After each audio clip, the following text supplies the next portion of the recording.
नमस्कार, मी अभिजित खांडकेकर तुम्हा सगळ्यांचं स्वागत करतो क्रिमिनल्स चाहूल गुन्हेगारांची आजच्या भागामध्ये। न्यूक्लिअर कुटुंबांच्या आजच्या जमान्यामध्ये नातेसंबंध हे पाण्यापेक्षाही पातळ आणि हवेपेक्षाही विरळ होत चाललेत। सगळ्या गोष्टी या फक्त आणि फक्त पैशांच्या तुलनेतच मोजल्या जायला लागल्यात। त्यामुळे खरं नातं कुठलं आणि स्वार्थानं बरबटलेलं नातं कुठलं यातला फरकच कळेनासा झालाय। आज मी तुमच्या समोर घेऊन आलोय अशाच एका भरकटलेल्या नात्यांची गोष्ट। प्रेमाचा वरवरचा मुलामा असलेल्या प्रत्येक नातेसंबंधांमागे एक भयान वास्तव लपलेलं असतं, ज्याचा शेवट अगदी एखाद्याच्या खुनापर्यंत सुद्धा होऊ शकतो।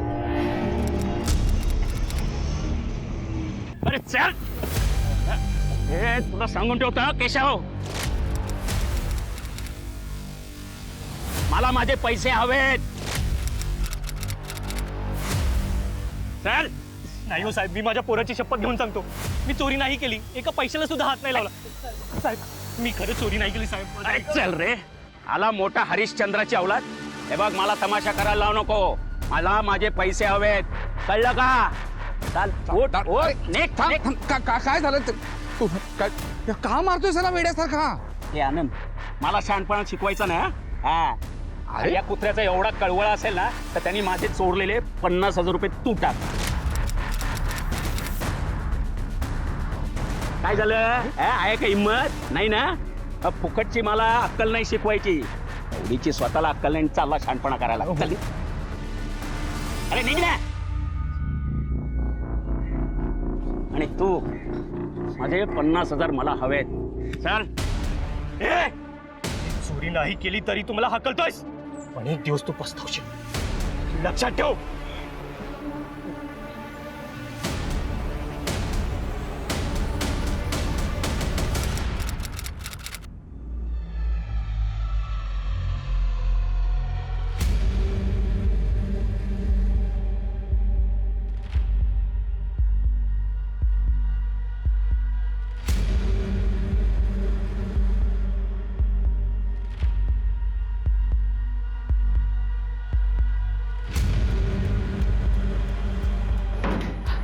काय झालं?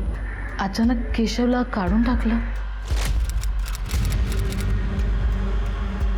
तुझ्या माहेरचा आहे तो? हां, हे बघ, जी काय अक्कल पाजळवायची ना ती किचनमध्ये, माझ्यासमोर नाही। आणि हे बघ, मला मुंबईला जायचं आहे कामासाठी, पण तू इथे राहून माझं एक काम करायचं, रुईवर लक्ष ठेवायचं। ती समोर आनंद काकाकडे जाते का? तिथे गेल्यावर तिला भेटायला कोणी तरुण मुलगा येतो का? आणि या सगळ्या कामात आनंद आणि त्याची बायको तिला मदत करतात का? याचे सगळे डिटेल्स आल्यावर मला हवेत। हां, नुसती मुंडी नको हलवू। काही काम जमत नाही तुला, हे तरी काम जमते का बघ।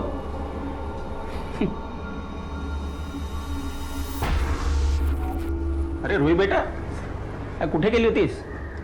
आनंद काकाकडे गेली होतीस का? हो, मी बाहेर चालले, कॉलेजला जायचंय मला। येऊ? रुई,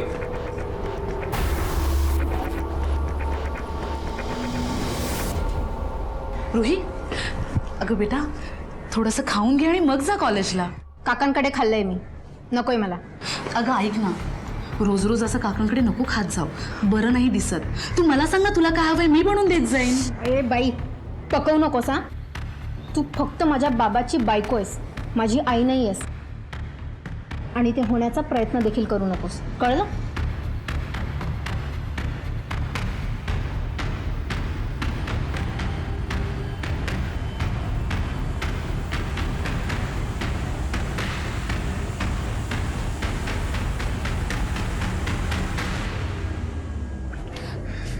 पाहिलत ना तुम्ही? शेण खाल्लं मी तुला या घरात घेऊन आलो, तुझ्याशी लग्न केलं। रुईची आई असून सुद्धा तू आई नाही बनू शकत का? अगं तसा प्रयत्न तरी कर ना। अहो, पण मी तसा प्रयत्न करतेय। दिसतोय ना तुझा प्रयत्न। खरंच तुझं बायको म्हणून काय उपयोग आहे का या घरात? बायको म्हणून चांगली नाहीच आहेस, आई म्हणून सुद्धा नाहीये। मुलीकडे जरा लक्ष दे, प्रयत्न तरी कर ग तसा।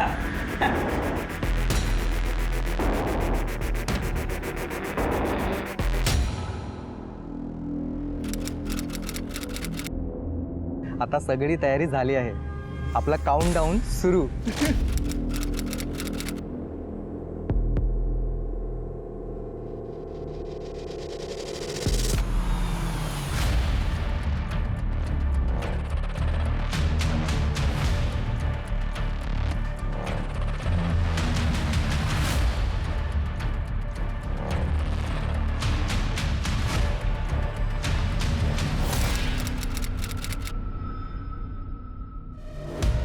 किंजल किंजल अहो काय झालं?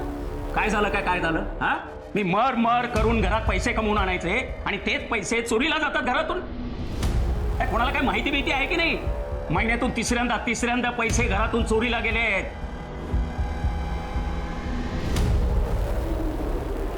ए मंगल, तू नाही ना चोरलेस पैसे? हे लादी साफ करता करता माझं घरी साफ करून नेलं असेल काय? ए शेठ, माझा तोंड उघडायला लावू नकोस वय. अरे तुला तुझ्याच घरात नाही छदामाची किंमत आणि तू माझ्यावर आळ घालतोयस वय. अरे तुला तुझ्याच घरचे कधी फसवून तुला विकून खातील ना, तुलाही नाही कळायचं. आधी त्या केशवला काढून टाकलंस, त्याच्यावर आळ घातलास आणि आता तू माझ्यावर आळ घालतोयस. अरे तुझ्यासारख्या फालतूक माणसाबरोबर आहे ना मला पण नाही काम करायचं. हं?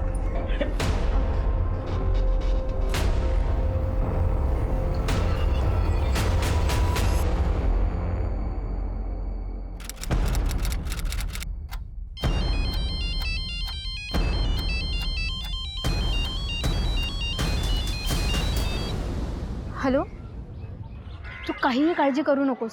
पैशांची सगळी व्यवस्था झाली आहे. तू मला कॉलनी रोडच्या कोपऱ्यावर येऊन भेट लगेच. हां. कवडीची किंमत नसलेली ती बाई माझ्याच घरात मला ऐकून निघून जाते आणि तू नुसती बघत बसलीस. हे तूच नाही ना तिला पैसे देत? हे एक लक्षात ठेवा, हा माल तुझ्या बापाचा नाहीये. त्यापेक्षा घराकडे लक्ष दे. घरच्या बाईनी घराकडे असं दुर्लक्ष केलं ना की लोक असे माजाने वागतात. एकीकडे मुलगी हाताबाहेर चालली आणि दुसरीकडे घरात पैशाच्या चोऱ्या होतात, पण तुम्हाला काही माहिती नाही. अरे लाज वाटली पाहिजे तुला. अहो मला खरंच काही नाही माहित, तुम्ही दाखवले पण नाही. माझ्याशी वाद घालतेस, मला अक्कल शिकवतेस, याच्यासाठी तुला आणलाय घरात.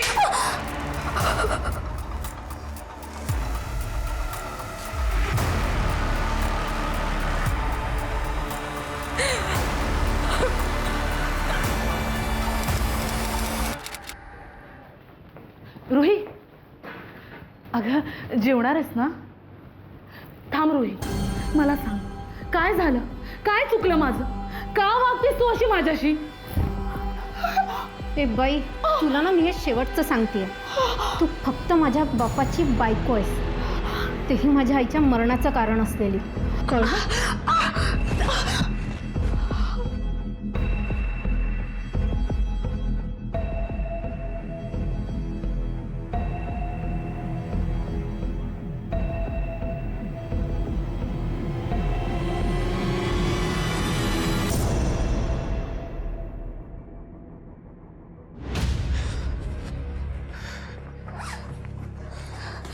पाहिलं रुही कशी वागली ती? काय चुकलं का तिचं त्यात? हा, तुझी लायकीच ती आहे. बस आता रडू नको. तुझा हे रडकट ओबाड बघायला मला वेळ नाही आहे. मी आता चाललोय मुंबईला, 2 दिवसात परत येईल. तेव्हा मी आल्यावर हे मी इथे पैसे ठेवलेत.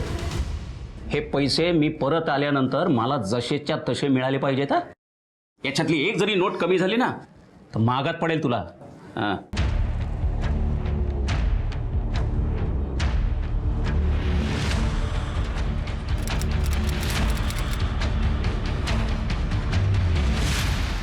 हो साहेब, मागचा टायर पंक्चर आहे. हा? मागचा टायर पंक्चर आहे.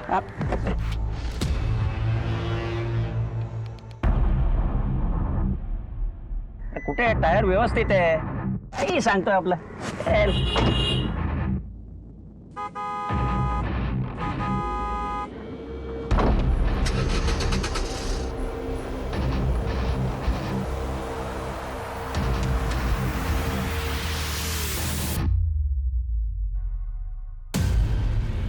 शेट, हे मोबाईल विकायचे होते. अरे बाबा, मी कायद्याने धंदा करतो. हे फोन काय चोरीचे तर नाही ना? अहो माझ्या आईचं ऑपरेशन आहे आणि त्यासाठी पैसे कमी पडतात. मला पैशाची गरज आहे म्हणून मला विकायचे. बरं बरं, मला चेक करून घ्यावं लागेल.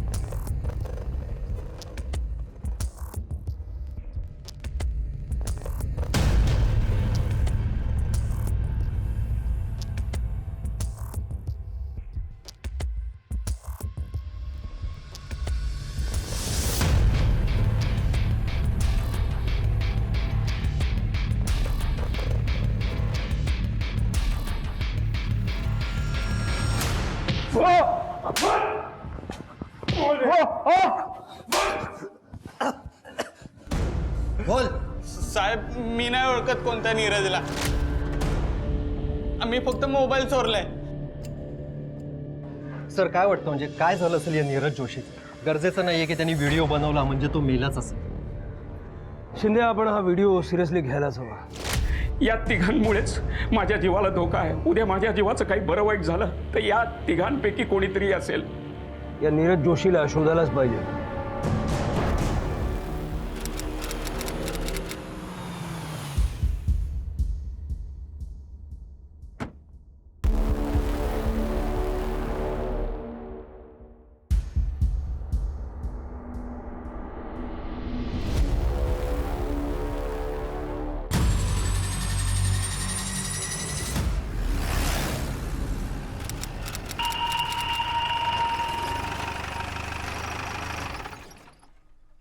नीरज जोशी इथेच राहतात का? हो, लेफ्ट साईडचा 5वा बंगला.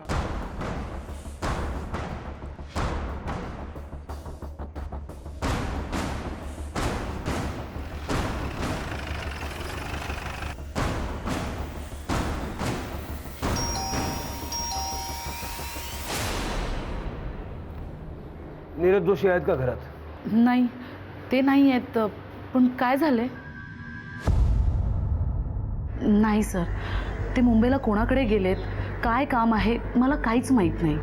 त्यांनी तुम्हाला काहीच सांगितलं नाही? नाही सर, ते फारसं काही सांगत नव्हते. त्यांचं कुणाशी काही भांडण वगैरे झालं होतं का? हो साहेब, काही दिवसांपूर्वी आम्ही बाहेर चाललो होतो तेव्हा कोणीतरी त्यांच्यावर हल्ला केला होता.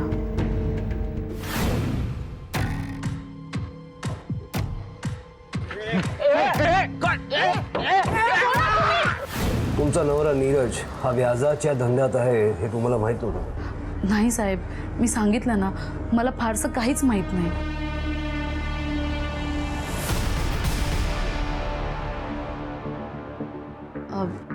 ही रुही आमची मुलगी.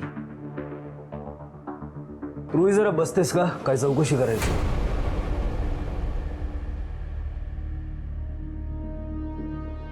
तुमच्या फॅमिलीमध्ये सध्या काही टेन्शन वगैरे चाललंय का? नाही, तसं सगळं व्यवस्थित आहे, पण कधी कधी हे रुहीमुळे टेन्शनमध्ये असतात. हां, वाटेल ते बोलू नकोस. सर, असं काहीच नाही आहे. सगळं अगदी ओके आहे.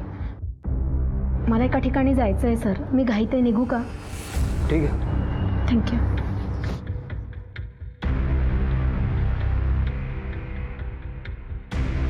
सर प्लीज, आता तरी सांगा ना, नक्की झालंय काय?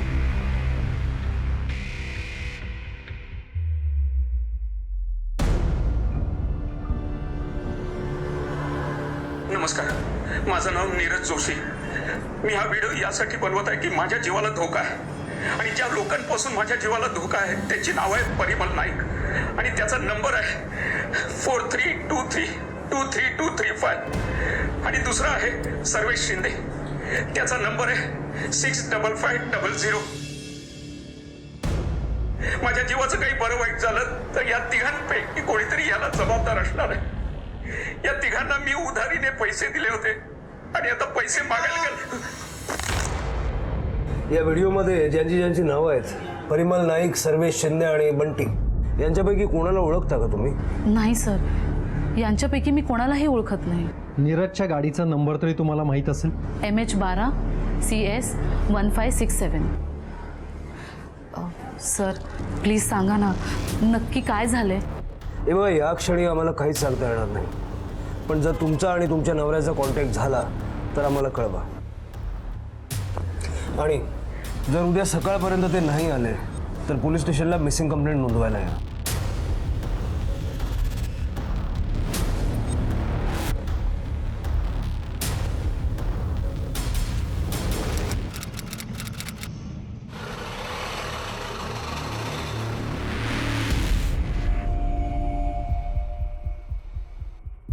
सर, नीरज सोबत अजूनही काही कॉन्टॅक्ट झालेला नाही. आणि सर, दुसरी गोष्ट म्हणजे सर, आमची मुलगी रुही ती घरातून पळून गेली आणि ते सुद्धा घरातले सगळे पैसे घेऊन. तुम्ही शुअर आहात की पैसे रुही घेऊन गेले?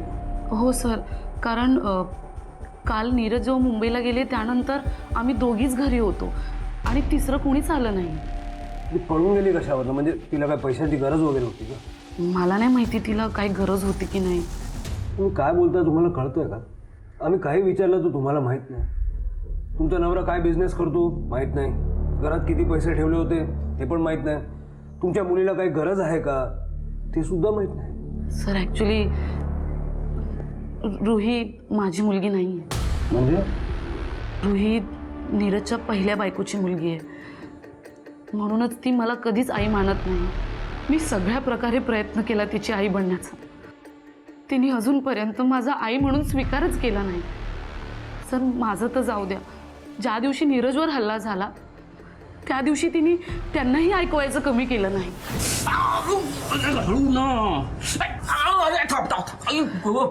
दोघे जणी ना जीवावर उठल्यात माझ्या.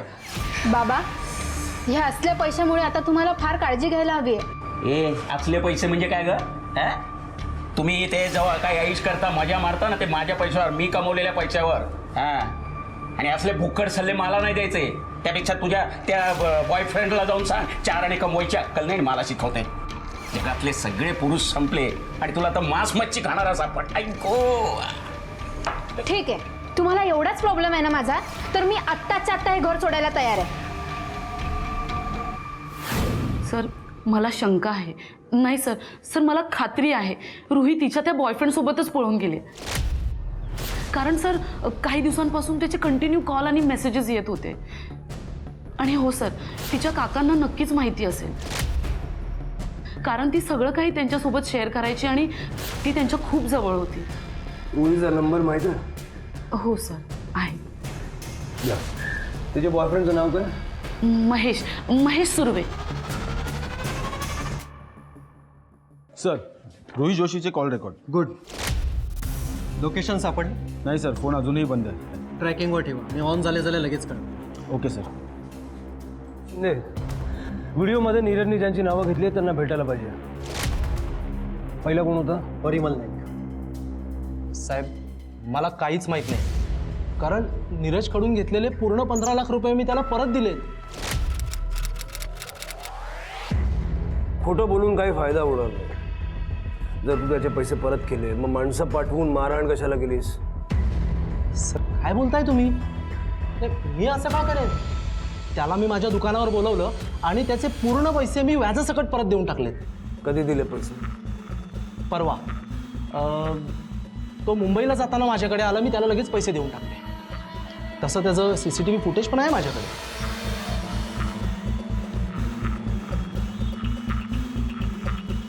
मी हा व्हिडिओ यासाठी बनवत आहे की माझ्या जीवाला धोका आहे आणि ज्या लोकांपासून माझ्या जीवाला धोका आहे त्यांची नावं आहेत परिमल नाईक. हाच व्हिडिओ बघून तर मी त्याला पैसे दिले. हा व्हिडिओ त्यांनी मला पाठवला, मी खूप घाबरलो आणि त्याला लगेच पैसे देऊन टाकले. सर, परिमलकडे नीरजला पैसे दिल्याचं फुटेज आहे. याचा अर्थ पैसे दिले होते. शिंदे, कशावरून त्या पैशांमध्ये झोल नसेल? म्हणजे पूर्ण पैसे नसतीलही ते, त्यावरून काही झालं असेल. आपण सर्वात आधी नीरजच्या भावाला गाठायला पाहिजे.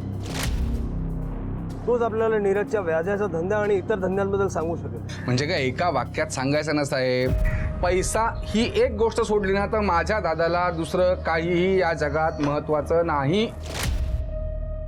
संबंध नाही, नाती नाही, काय नाही हो, काही नाही. असला माणूस आहे. आता बोल, तुम्हाला सांगतो, म्हणजे मला पण माझ्या धंद्यात मध्यंतरी प्रॉब्लेम झाले थोडेसे. त्याला मदत मागायला गेलो, पैसे मागायला थोडेसे. तर काय सख्खा भाऊ आहे, पण या माणसाने सख्ख्या भावाला सुद्धा व्याजावर पैसे दिले आणि व्याजासकट वसूल केले. आता बोल, असा माणूस हा. मग ठीक आहे बाबा, तू व्याजान द्यायचा व्यवसायच करतो तर ठीक आहे, पण म्हणून तू वसुलीसाठी इथे दारात येशील, शिवीगाळ करशील, हे कितपत योग्य आहे सांगा बरं? दिसतं का ते? हां, रुही पण कानकोंडी होते फार. रुही म्हणजे मुलगी नीरजची. गोड आहे हो पोरगी, गोड आहे, फार गोड पोरगी आहे. मग काय होतं, तिला तिकडे करमत नाही, मग इकडे येते, इकडे बसते, मोकळी होते, बोलते. आहे कुठे ती? घरातले सर्व पैसे घेऊन गेली आहे ती, असं तुमची वहिनी म्हणते. वहिनी कसली बाई, नाव काढू नका इथे तिचं. एक नंबरची जांबाज बाई आहे. तुम्हाला खरं सांगतो, वहिनी म्हणजे रुहीची आई, नाही सज्जनबाई, हो सज्जनबाई, या रुहीची आई जेव्हा मृत्यूशयेवर शेवटच्या घटका मोजत होती ना, तेव्हा हा माझा दादा या बाईबरोबर मजा मारत होता. असली या माझ्या दादाच्या आयुष्याची वाट या बाईने लावलेली आहे. असली बाई आहे, पोचलेली, महापोचलेली बाई आहे ती. याआधी नीरज कधी असा गेला होता का? आव काय ते एकदा गेला असेल तर सांगतो. नेहमीच आहे, सांगितलं नाही का? आत्ता मग तुम्हाला सांगतो, कुठलं तरी मॅटर असंच अंगाशी आलेलं असणार आहे म्हणून गेला आहे. 4 दिवस गायब, सगळं मिटवून 4 दिवसांनी परत येईल बघा. काही काळजी करू नका तुम्ही. गरज लागली तर पुन्हा येऊ आम्ही.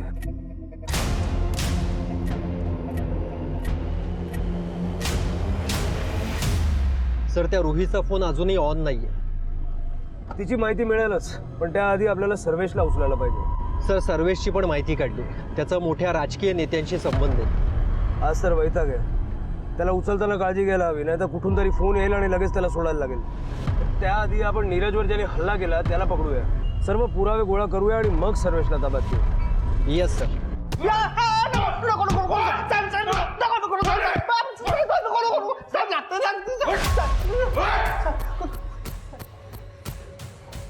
नीरजला मारणारा हाच माणूस होता. हा साहेब, हाच होता तो.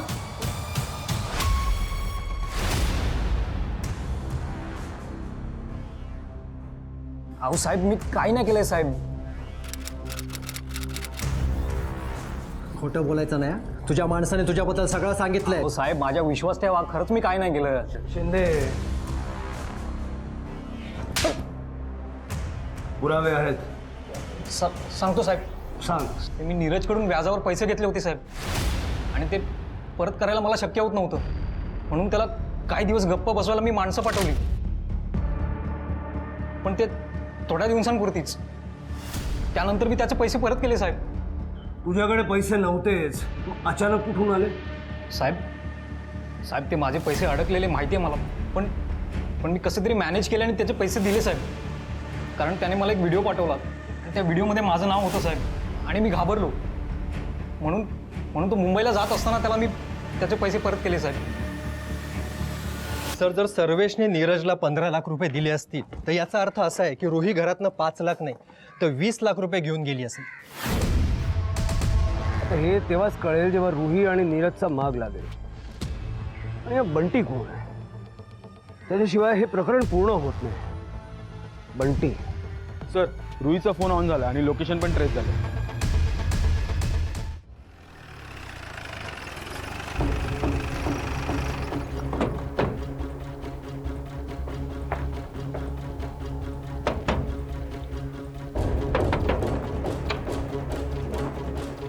साहेब तुम्ही?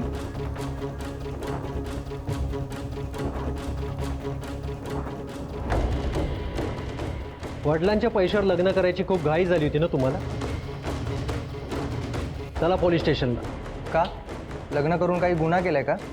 आणि साहेब, आमच्याकडे कायदेशीर पुरावे आहेत. एवढंच नाही आहे, बऱ्याच गोष्टी बोलायच्यात ज्या पोलीस स्टेशनला आपण बोलू. मॅडम ताब्यात घ्या ना. साहेब ऐका साहेब. हे बंटी, काय प्रॉब्लेम आहे का? तुझं नाव बंटी आहे? हो, घरातले सगळे मला बंटी म्हणतात.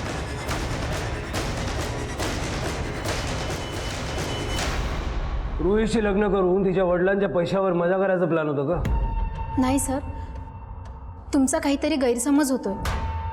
मी घरून पळून जाणारच होते, पण बाबांचं मुंबईला जायचं किंवा त्यांच्या पैशांबद्दल ह्या बाबतीत मला काहीच माहिती नव्हतं. आणि माहिती असतं तरी देखील मी पळून गेलेच असते, कारण कोर्टाने आम्हाला लग्नाची तारीख महिन्याभरापूर्वीच दिली होती सर. मी तर आयुष्यात त्या माणसाकडून कधी पैसे घेणार नाही सर. मागे एकदाच ही चूक केली होती. तुझी लायकी तरी आहे का रे? हे बघ, मला काही माहित नाही. मला माझे पैसे हवेत आणि ते व्याजा सकट. स्वतःला विक, नाही तर तुझ्या आई बापांना विक. आणि हिला तर तू विसरूनच जा रे. माझ्या घराच्या आसपास जरी दिसलास ना तर पाय तोडून हातात देईन. हा, तिच्याकडे काय फक्त चल निघ. आणि म्हणून सर आम्ही पळून जाऊन लग्न करण्याचं डिसिजन घेतलं, कारण मला माहिती होतं बाबा आमच्या लग्नाला कधीच परवानगी देणार नाही. केस अजूनही गुंतत चालली होती. जर रुही ते पैसे घेऊन गेली नव्हती तर नीरज स्वतःच ते पैसे घेऊन कुठे गेला नव्हता ना, कारण त्याचाही पत्ता अजून लागत नव्हता. पोलिसांसमोर बरेच संशयित होते, पण त्यांच्यापैकी कोणाही विरोधात पोलिसांकडे ठोस पुरावा नव्हता. त्याच वेळी पोलिसांनी नीरजचे ते व्हिडिओज परत एकदा तपासले आणि एक छोटासा धागा त्यांच्या हाती आला. तिसरा आहे बंटी, त्याचा नंबर. या दोन व्हिडिओमधला डिफरन्स बघितला कशाने? चोट पिक्चर फ्रेम, चोट पिक्चर फ्रेम. हा जो अर्धवट व्हिडिओ आहे तो त्याने फ्रंट कॅमेरावर शूट केला आहे आणि जो पूर्ण व्हिडिओ आहे तो मागच्या कॅमेरावर, जास्त रिझोल्युशनमध्ये. याचा अर्थ किंवा त्याने फोन कुठे ठेवून सेट करून आपला व्हिडिओ रेकॉर्ड केला आहे किंवा त्याने कोणाला बोलवून त्याच्याकडनं तो व्हिडिओ रेकॉर्ड करून घेतला आहे. एक काम करा, त्यावेळी त्या जागी किती मोबाईल ॲक्टिव्ह होते जरा चेक करा. Okay sir.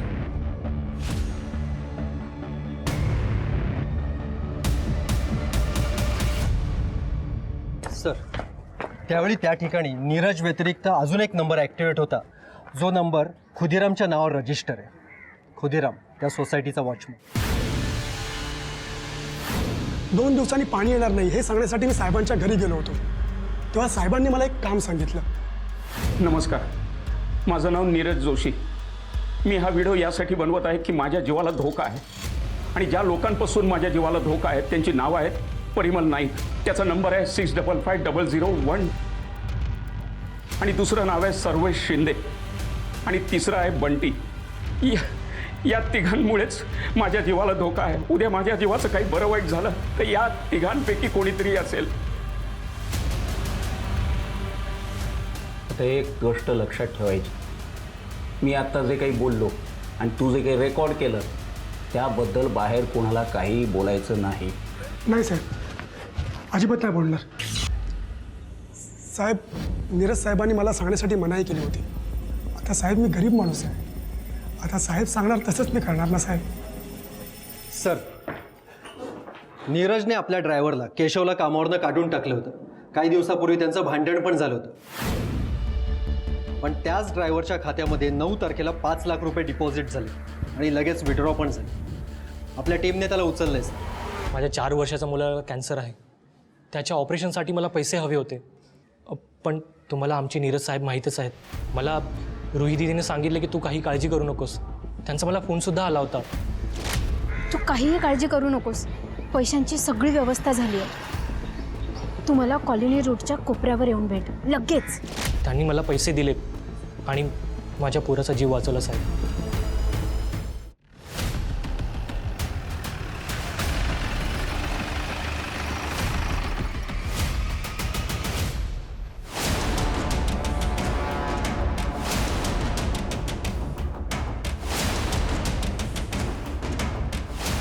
सर, नीरज बहुतेक बाथरूमसाठी गाडीतून खाली आलेलो. गाडीत अजून काय मिळालं का? जास्त काही नाही सर, एक बॅग आहे, त्यात 2-3 दिवसाचे कपडे आहेत. सर, गळ्यातली चेन पण तशीच आहे आणि पैशाचं पाकिट पण आहे. याचा अर्थ यांच्याकडे असलेल्या कॅशसाठी यांचा खून झाला. गोसावी, केस आमच्याकडे, बॉडी आम्ही क्लेम करतो. Okay sir. 20 लाख रुपयांसाठीच बहुतेक मारलंय त्याला. एक काम करा शिंदे, जेवढे संशयित आहे सगळ्यांचे मोबाईल लोकेशन ट्रेस करा आणि सर्वात जास्त पैशांची गरज कोणाला आहे ते चेक करा आणि त्या रुईला उचलून आणा. जी मुलगी ड्रायव्हरला 5 लाख रुपये देऊ शकते ती नक्कीच खरं बोलत नाही. हो सर, मीच दिलेत पैसे ड्रायव्हर काकांना, कारण माझ्या वडिलांना फक्त आणि फक्त पैसे कमवणं माहीत होतं. मग त्यासाठी वाटेल तो मार्ग ते वापरायचे. आणि सर, घरून मीच पैसे चोरी करायचे.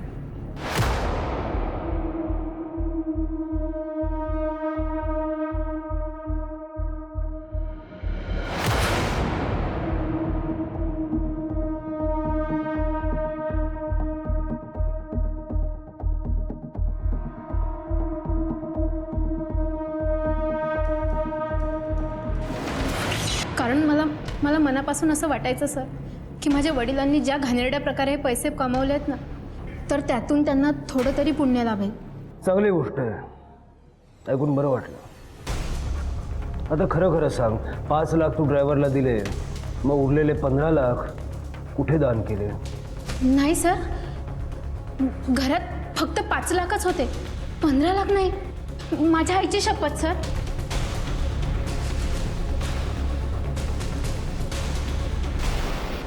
जर रोही खरं बोलत असेल तर ते उरलेले 15 लाख गेले कुठे? सर, आपल्या सस्पेक्टपैकी कोणाचंच लोकेशन त्या दिवशी मुंबई पुणे हायवेवर नव्हतं. कशावरून हे कुणाकडून तरी घडवून घेतलेलं नसावं. सुपारी केली. आपल्याला सगळे ऑप्शन तपासायला पाहिजे. सर, एक कॉल आला होता. कोणी केला होता फोन? नाव नाही सांगितलं. सर, हा तर तोच पत्ता आहे.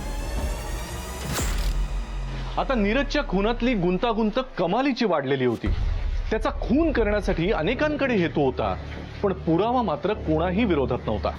आणि अशातच आलेल्या त्या फोन कॉलमुळे पोलीस आणखीन चक्रावून गेले होते. पोलीस खुन्याच्या अगदी जवळ पोहोचलेच होते आणि आता शेवटचा घाव घालणं बाकी होतं. त्यासाठी पोलीस पोहोचलेही, पण तेवढ्यात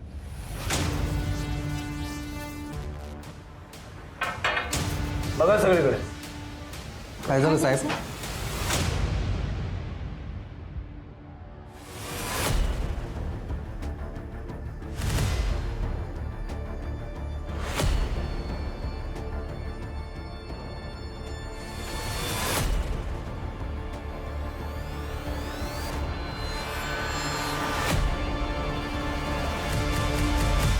सर,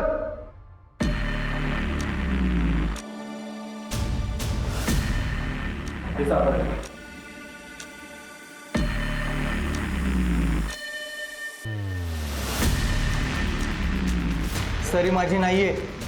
मला नाही माहिती ही कुठून आली. कळेलच. फॉरेन्सिकला पाठवा. Okay sir.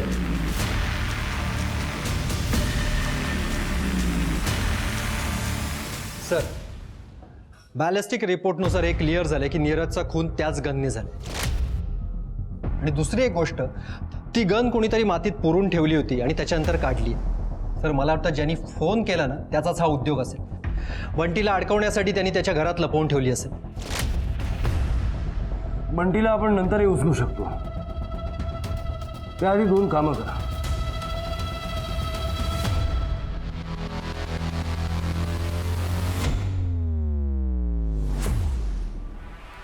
आता खरं बोलतोस की बोलायला भाग पडू?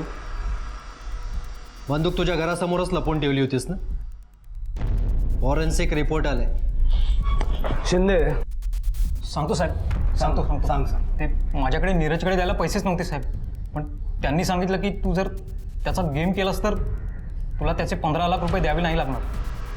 त्यांनी म्हणजे कोणी? सगळी गोष्ट स्पष्ट झाली आहे. तुम्ही आम्हाला फोन करून बंटीला अडकवण्याचा प्रयत्न केला. हे प्लॅनिंग कोणाचं होतं?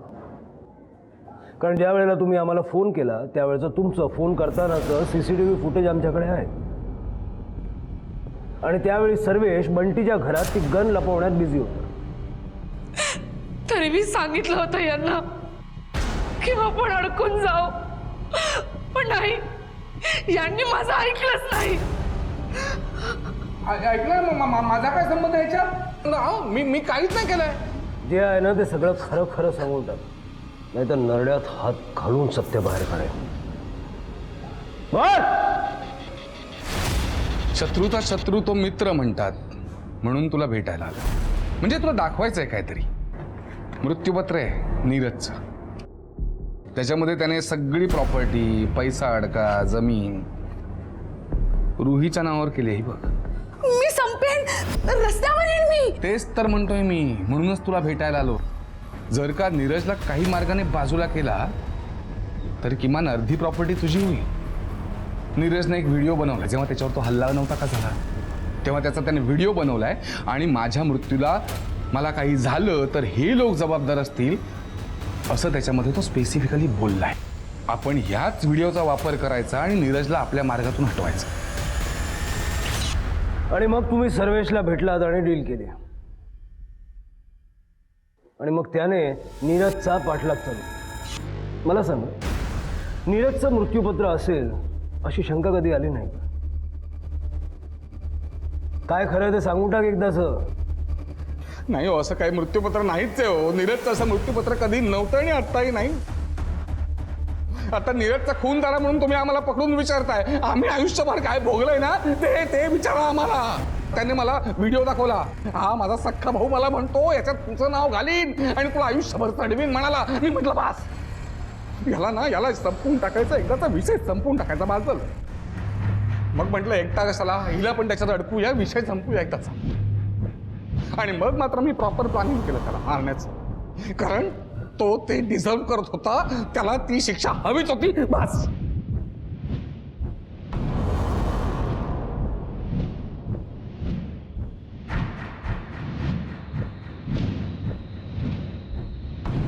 सध्या पैसा हेच सर्वस्व आहे असं मानणारी पिढी वाढतीये आणि त्यामुळे मानवी भावना, नातेसंबंध यांना कचऱ्याचीही किंमत दिली जात नाहीये. याच पैशाच्या हव्यासापोटी आणि स्वतःला वाचवण्याच्या नादात नीरज सारख्या माणसाचा बळी दिला गेला. पण आपण यातून काय शिकलोय? पैसा ही जगण्यासाठी आवश्यक गोष्ट आहेच, पण पैसा ही एकमेव गरज नसते. पैसा म्हणजे काही सर्वस्व नाही. एवढं जरी आपण लक्षात घेतलं आणि पैशांच्या मागचा आंधळा प्रवास थांबवला तर फार बरं होईल. नाहीतर हे मृगजळ फक्त आणि फक्त नाशाला कारणीभूत ठरेल. मी अभिजित खांडकेकर आता तुमची रजा घेतो. पुन्हा भेटूया क्रिमिनल्स चाहूल गुन्हेगारांची च्या पुढच्या भागामध्ये एका नवीन केससह. तोपर्यंत तुमची आणि तुमच्या कुटुंबियांची काळजी घ्या. घराबाहेर पडताना मास्क आणि सॅनिटायझरचा वापर नक्की करा. पुन्हा भेटूया. जय हिंद, जय महाराष्ट्र.